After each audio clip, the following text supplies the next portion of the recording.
Assalamualaikum warahmatullahi wabarakatuh.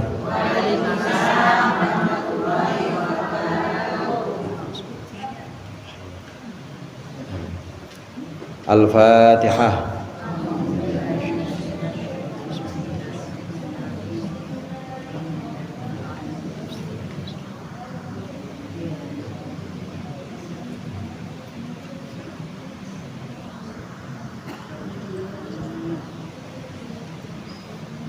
Bismillahirrahmanirrahim.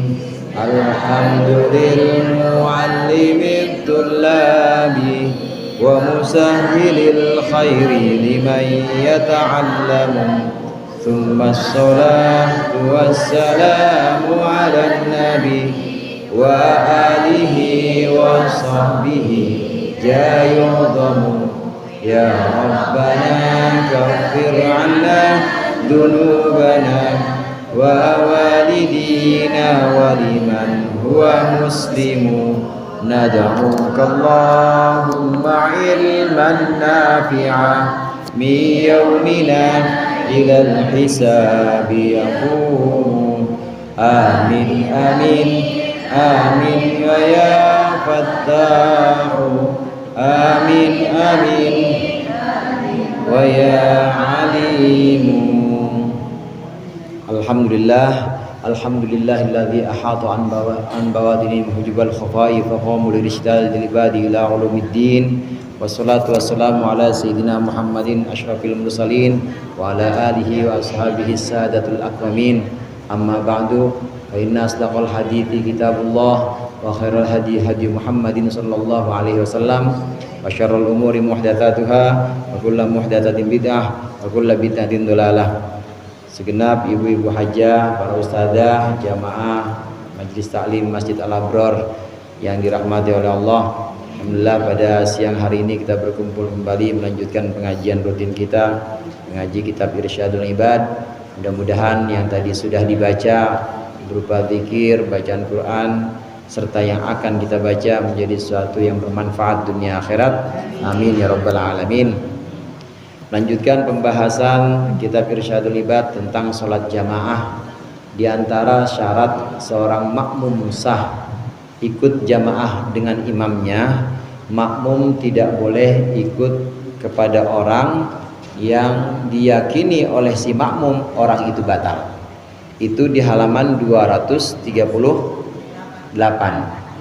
Terakhir kita baca wala yasihu iqtida'uhu biman ya'taqidu butlana sholatihi.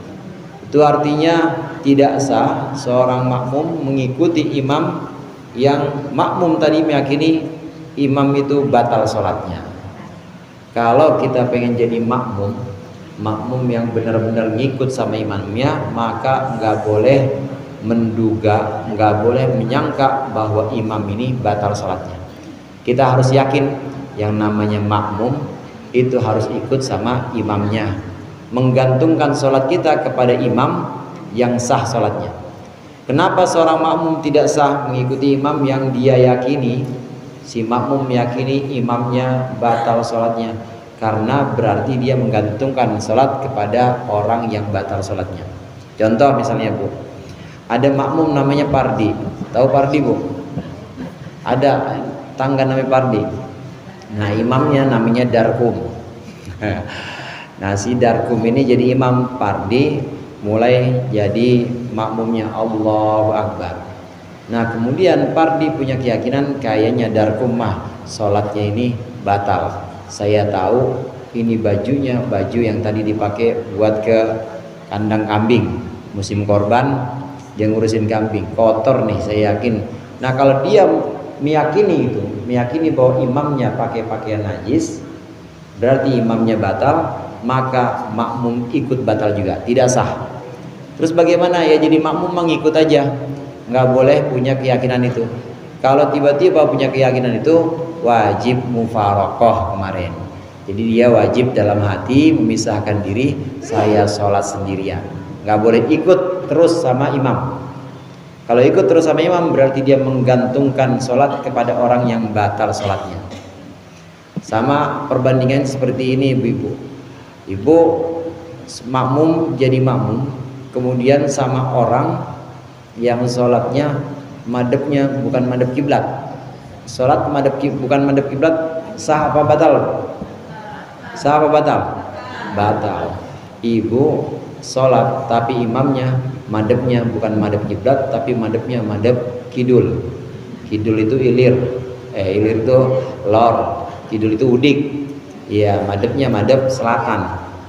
Nah, kalau ibu tetap ikut, batal sholatnya karena menggantungkan sholat kepada orang yang batal sholatnya. Ini terakhir yang kita baca 2 minggu yang lalu di halaman 238. Nah, sekarang akan kita baca wala qari'un bi ummiyin ya. Bismillahirrahmanirrahim. Wala qari'un bi ummiyin yukhillu biharfin minal fatihati.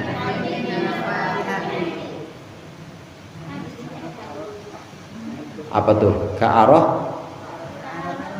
Ka'aratta bi al-tagha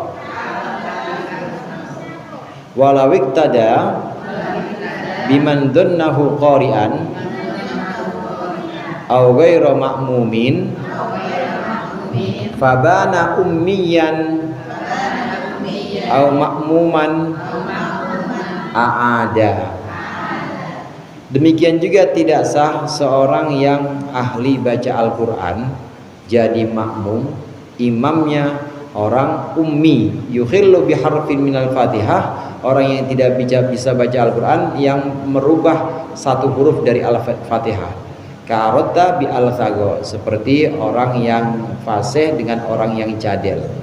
Walau iktada, dan jika seseorang mengikuti makmum jadi makmum biman dunnahu, dengan orang yang dia duga qari'an sebagai orang ahli baca Quran, ahli atau bisa baca, au ghairu makmumin, atau dengan orang yang dia duga bukan makmum, fabana, maka jadi terang, maka menjadi jelas orang itu ummiyan, orang yang ummi, au makmuman atau makmum, a'ada, maka wajib i'adah atau wajib mengulang makmum ini.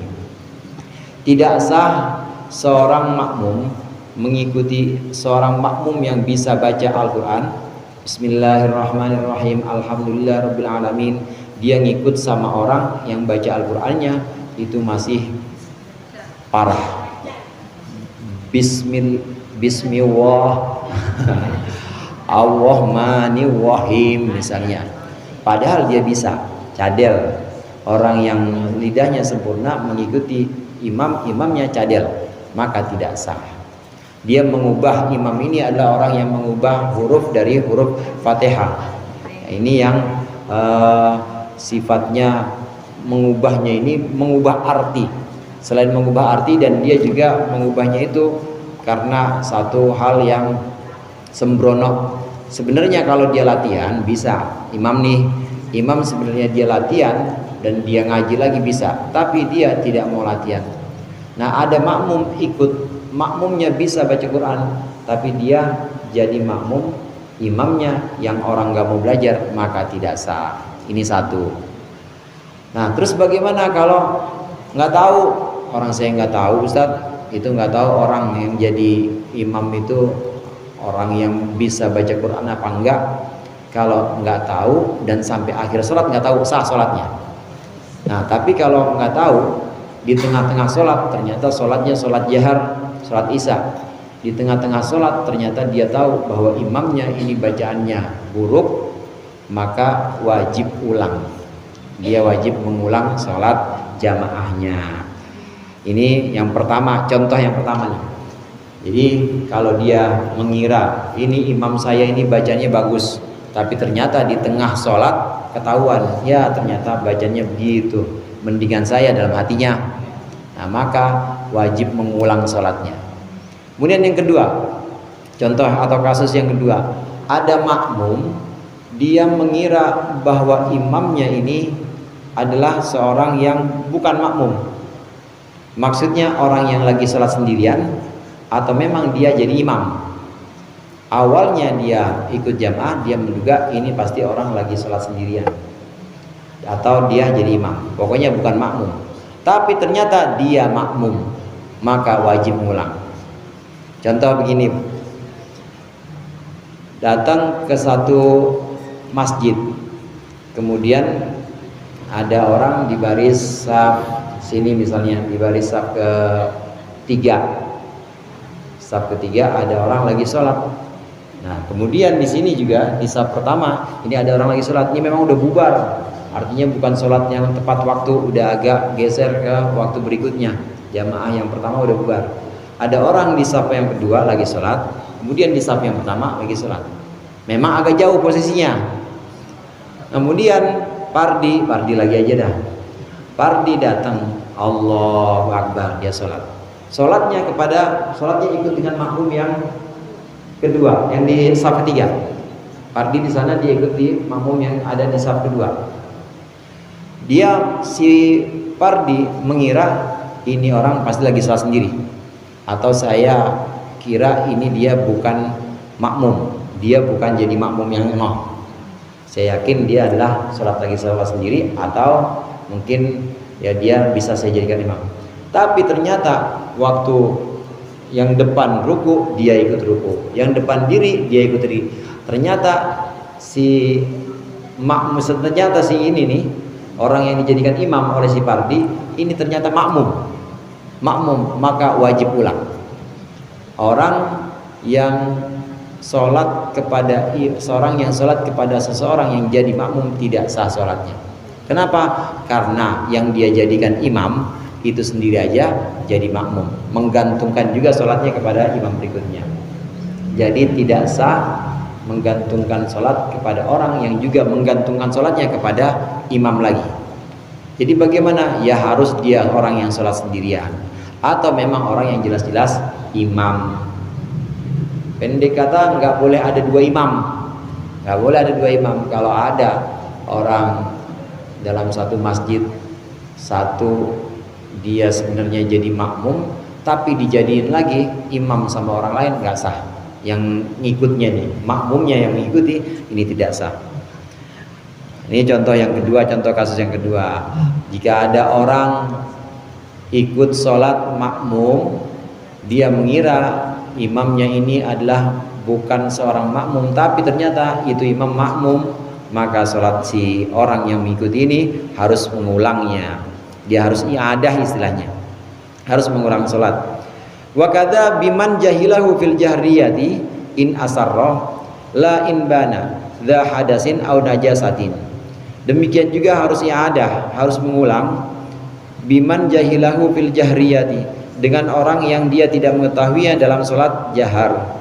In asarra, jika dia dalam sholat sir. La in bana dza hadatin,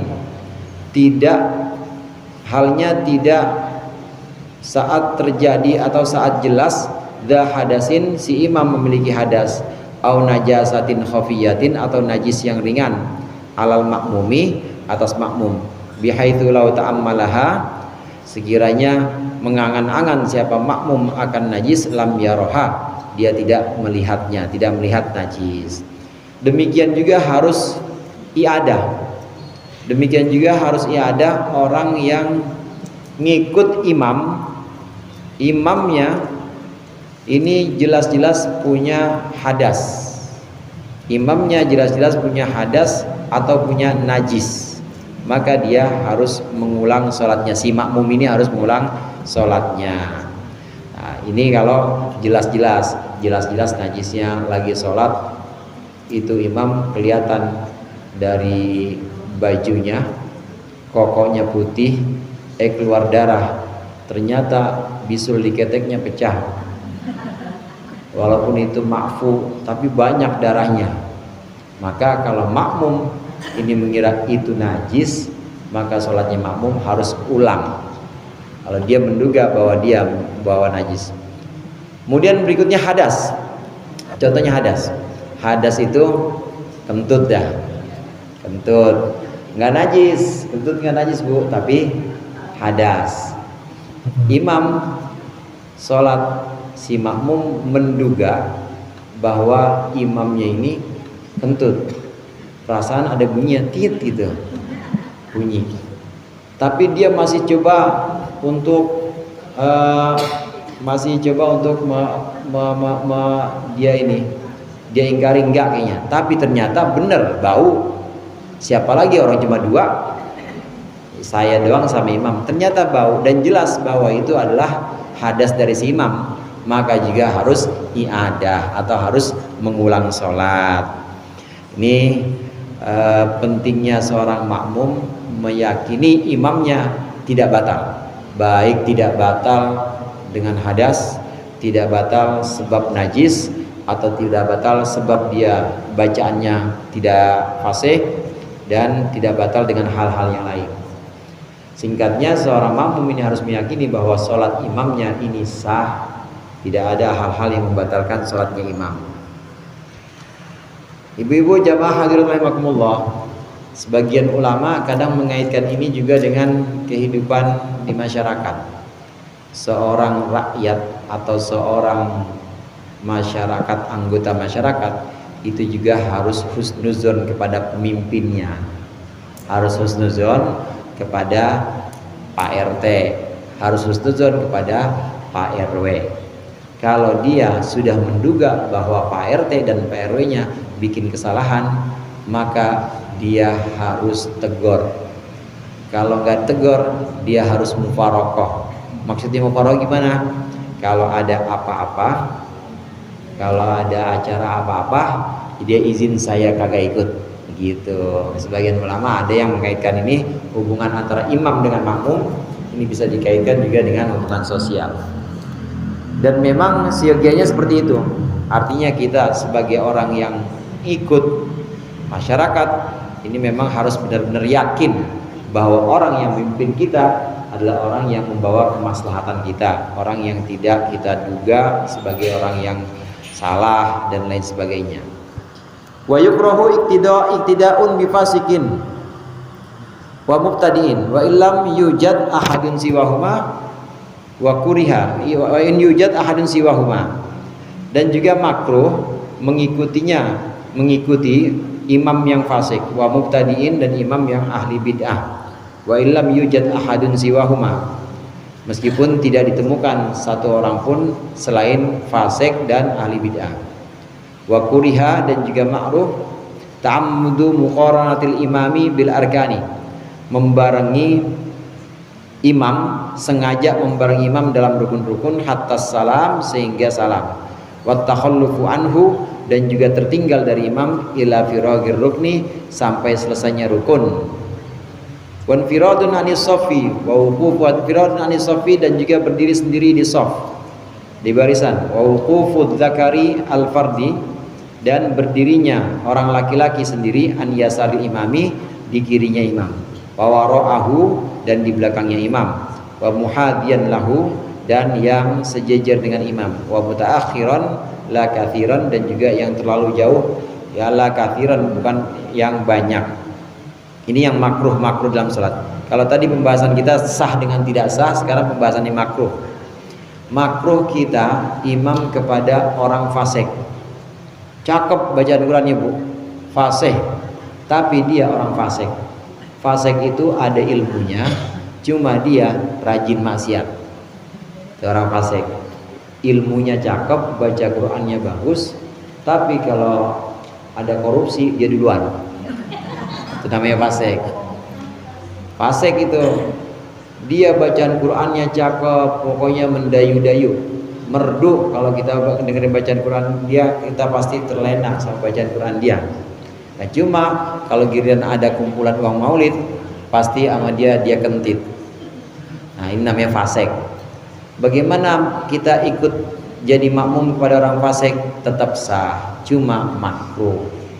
Kalau nggak ada yang lain gimana? Ya udah, nggak ada yang lain nggak apa-apa, dia doang, tapi tetap makruh.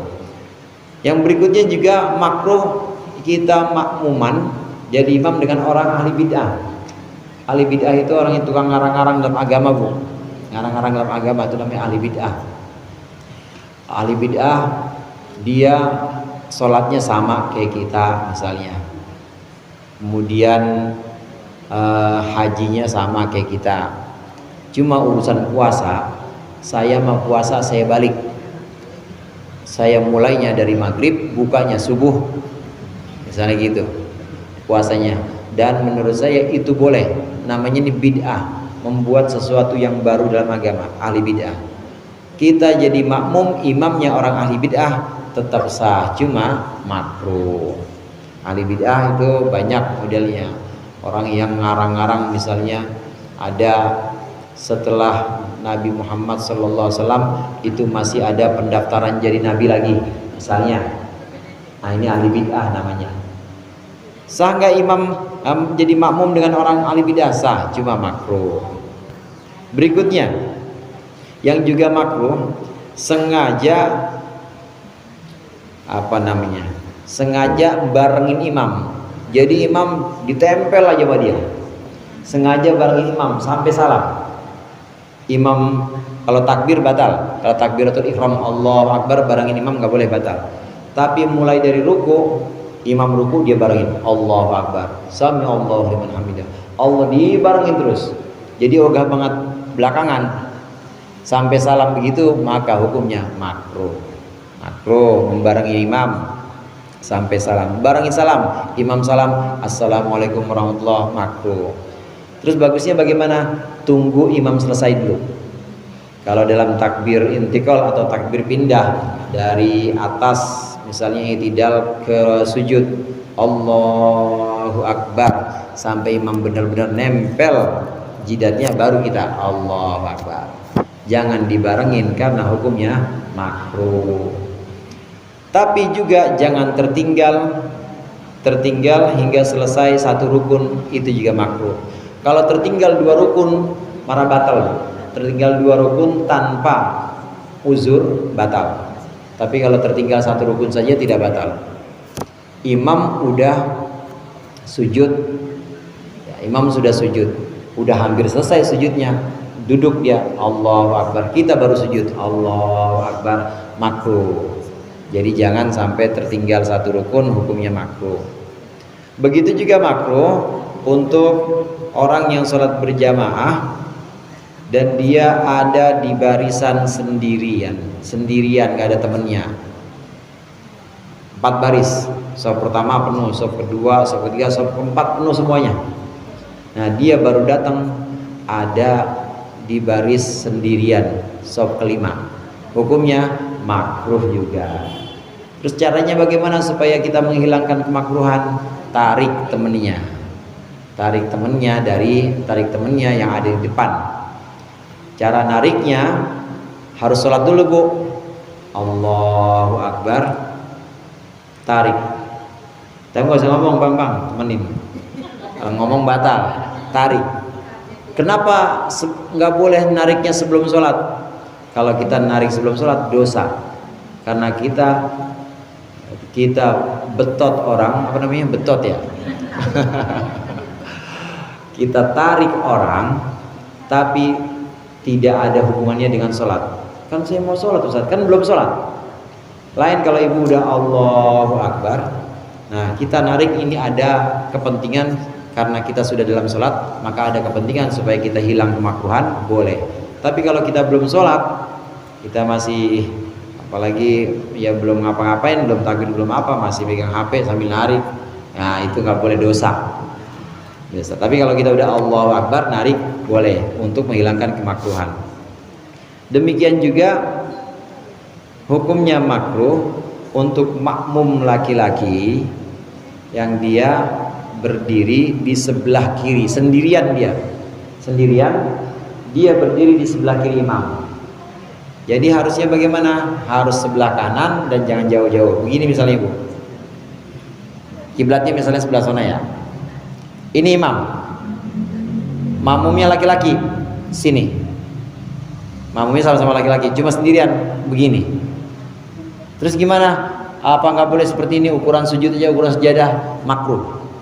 Harusnya bagaimana? Dekat sini. Ibu kelihatan ya? Saya pindah kemari biar kelihatan. Kiblatnya sana, maka makmum laki-laki harus sebelah kanan dan tidak boleh jauh-jauh, nggak boleh sebelah kiri.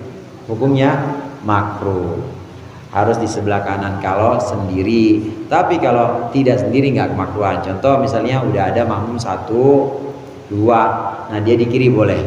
Tapi kalau cuma dia seorang diri makmumnya, langsung ambil posisi ke kiri, makruh. Harusnya posisinya posisi kanan. Jadi nggak boleh ngiri, apa bu? Nggak boleh ngiri. Ngiri itu lawannya nganan. Jadi kalau makmum sendirian laki-laki jangan ngiri, harusnya nganan, ambil sebelah kanan. Kalau ngiri sah, tetap sah, tapi hukumnya makruh. Wa'lam annal jama'ata tata'adda ayyaskutu ithmu tarkiha. Wallahu a'lam bissawab. Mudah-mudahan bermanfaat. Lebih kurangnya mohon maaf. Wallahu muwaffiq ila aqwamit thoriq. Assalamualaikum warahmatullahi wabarakatuh.